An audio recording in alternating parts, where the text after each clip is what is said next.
hindi rin kami talaga marunong magdasal. Tapos, marami kasi akong mga pagsubok na nangyari sa buhay ko na naging pasaway ako, lagi akong bingko ng bingko, o nangyari sa Panginoon na bago ang buhay ko.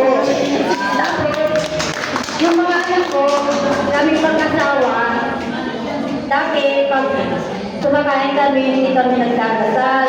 So ngayon, sabay-sabay kami kumain, nagdadasal kami. Dahil sa tulong ng Panginoon, nabago niya ang buhay namin.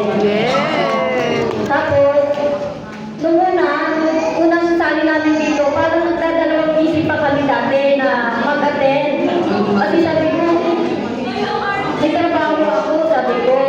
Sabi ng asawa ko, sumaban na lang natin kung maganda. Kasi nagsisimba kami, nagsisimba tuwing linggo. Pero iba yung pagsisimba kasi parang minsan late ka na nagsisimba, yung natatapos mo na yung ng pari, hindi mo na itigil yung pagsisimba mo.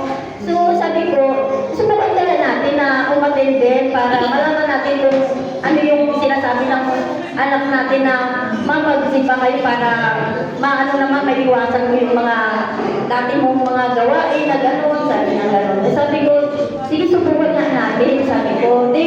Noong attend namin dito, parang excited pa kami na mag-asawa ng umattend. Tapos nung pangalawang Saturday, sabi ko, paano yan, may pasok ako.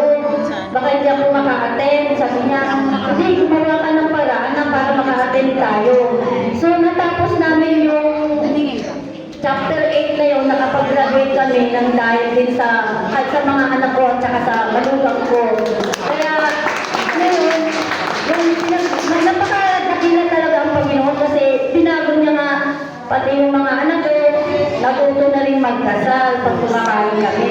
So dati kasi pag kumakain kami, kung sinong natutunan, bahala na kayo kumain dyan, kanya-kanya kami. Pero ngayon, talagang nung nandito na kami, talagang na-realize namin na talagang madakila ang Panginoon talaga dahil ginabayan niya kami lahat sa lahat ng nangyayari sa buhay namin sa ngayon. Kaya nagpapasalamat din talaga ako sa Purpose for Christ na napasok kami dito. Amen. Yan lang po ang may share ko. Salamat.